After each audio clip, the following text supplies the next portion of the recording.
Hello students. आज हम लोग दो बहुत इंपॉर्टेंट लॉज की बात करेंगे जो आगे चल के हमें नेटवर्क एनालिसिस में काफ़ी हेल्पफुल होंगी, या ये कर लीजिए पूरा नेट किसी भी सर्किट को या किसी भी नेटवर्क की एनालिसिस जो है उनका बैकबोन जो है ये दो लॉज है।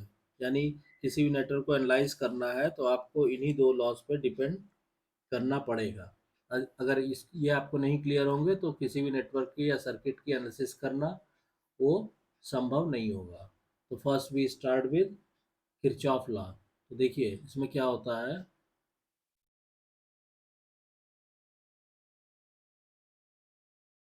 हालांकि आप में से कई स्टूडेंट ने ऑलरेडी इसको पढ़ा होगा, लेकिन इसको दोबारा पढ़ लीजिए। ठीक है। देखिए Kirchhoff law consist of two separate statement. Kirchhoff law में दो लॉज होते हैं, एक है किरचॉफ पॉइंट लॉ और करंट लॉ। तो देखिए अब इसको ध्यान से पढ़िए कि किरचॉफ लॉ जो है दो होते हैं, एक कहलाता है आपका किरचॉफ पॉइंट लॉ या popularly known as Kirchhoff current law. ठीक है। किरचॉफ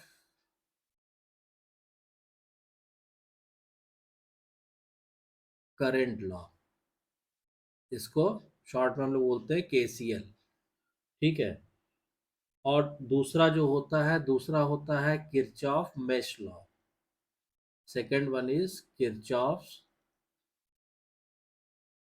मेश लॉ, या इसको हम बोलते हैं Kirchhoff voltage law. Second one is called Kirchhoff voltage law. इसको जनरली हम बोलते हैं केवीएल। ठीक। अब इसमें क्या होता है कि ये जो दो लॉ होते हैं ये they have universal application in the treatment of electric network. तो जैसा मैंने आपको पहले ही बताया है कि ये दो लॉ जो है हर इलेक्ट्रिक नेटवर्क को एनालाइज करने में, उसको हैंडल करने में, उसको कोई वैल्यू निकालनी है वोल्टेज की, करंट की, जो भी कुछ करना है, अगर आपको किसी इलेक्ट्रिक नेटवर्क को एनालाइज करना है तो आपको किरचॉफ करंट लॉ यूज़ करना होगा या किरचॉफ वोल्टेज लॉ यूज़ करना होगा, या हो सकता है दोनों का इस्तेमाल करने पड़े। कहने का मतलब ये है कि इनके बगैर आप किसी भी इलेक्ट्रिकल नेटवर्क को एनालाइज नहीं कर सकते हैं। ठीक। अब इसको वन बाय वन हम समझते हैं कि क्या है। तो पहला जो है आपका that is KCL, Kirchhoff current law. ठीक है। देखिए किरचॉफ करंट लॉ क्या कहता है कि the algebraic sum of currents meeting at any point in a network is zero. That is, incoming currents are equal to the outgoing currents at any point in the network. कहने का मतलब क्या हुआ कि जैसे कोई भी नेटवर्क आपने बनाया है, कोई भी इलेक्ट्रिकल नेटवर्क ले लीजिए, उसमें कोई पॉइंट ऐसा है जहाँ पे कई ब्रांचें आपस में मिल रही हैं।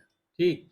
अब मान लीजिए इन ब्रांचों में जो करंट है, सपोज कीजिए ये हमने कहा I1 है, ये हमने कहा I2 है, ये हमने कहा I3 है, ये हमने कहा I4 है, और ये हमने कहा I5 है। ठीक। अब ये पॉइंट मान लीजिए ए है। तो एट किरचॉफ करंट लॉ क्या कहता है, at point A algebraic sum of currents. Algebraic मतलब हमें उसकी डायरेक्शन भी काउंट करनी पड़ेगी। तो मान लीजिए जो, अब इसमें आपको एक अजम्पशन लेना पड़ेगा कि मान लीजिए जो current, those currents who are coming towards A, जो ए की तरफ आ रही है, मान लीजिए हमने उसको पॉजिटिव लिया। ठीक। तो I1 क्या है, ये हो जाएगा I1। I2 दूर जा रही है तो हमने लिखा -I2। फिर I3 आ रही है, फिर हमने लिखा +I3। फिर I4 जा रही है, हमने लिखा I4।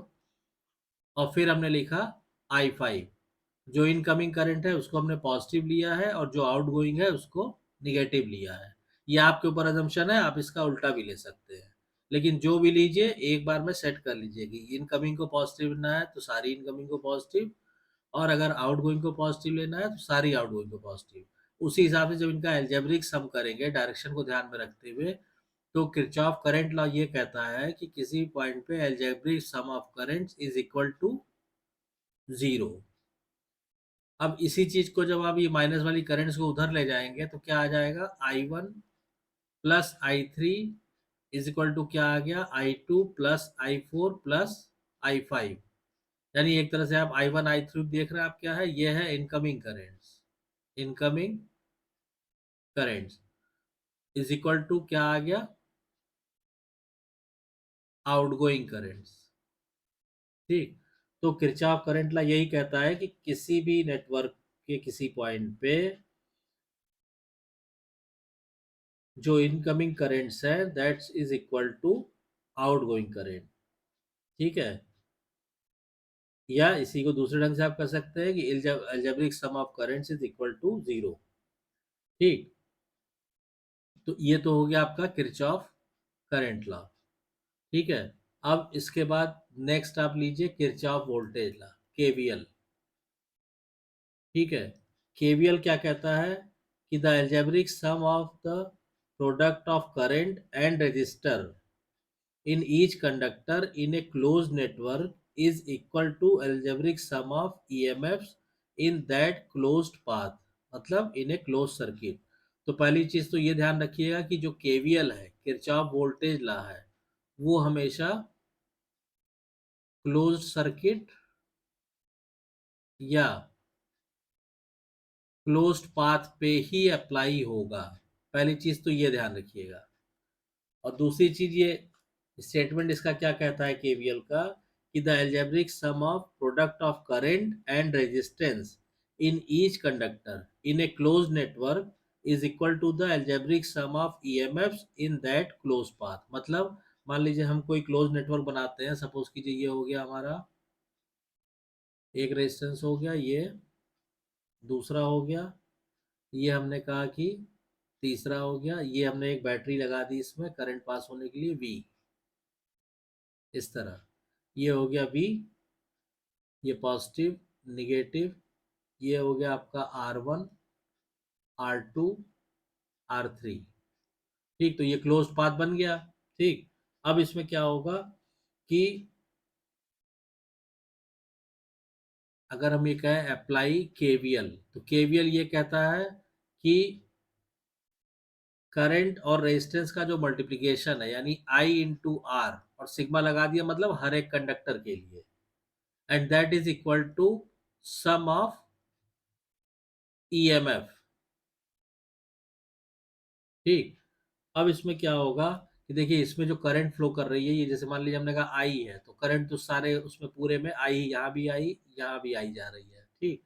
तो अब इसमें क्या होगा कि इसमें कितना हो जाएगा, IR1 plus IR2 plus IR3, बस और कोई कंडक्टर नहीं बचा, इज इक्वल टू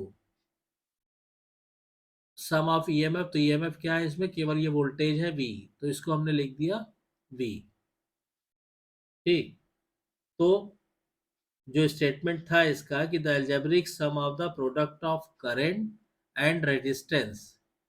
ठीक है।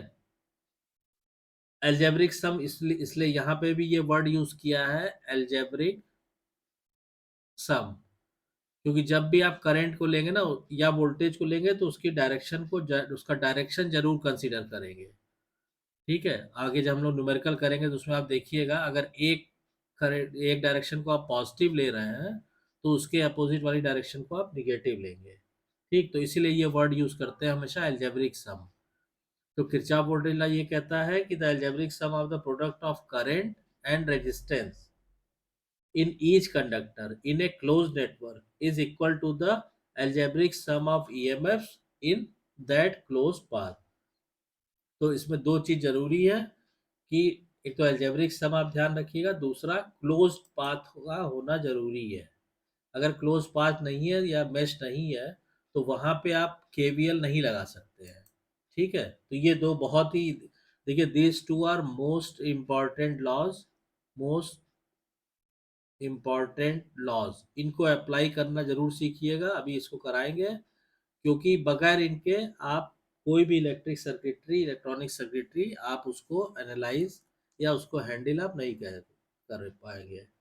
तो यानी कि यू कैन से कि these two laws are very much essential in solving the network and are applicable for both DC and AC network. और ये जो दोनों लॉज हैं, मतलब केसीएल और केवीएल, ये AC network and DC network दोनों में इक्वली ही एप्लीकेबल है, यानी दोनों में ही यूज किए जाते हैं।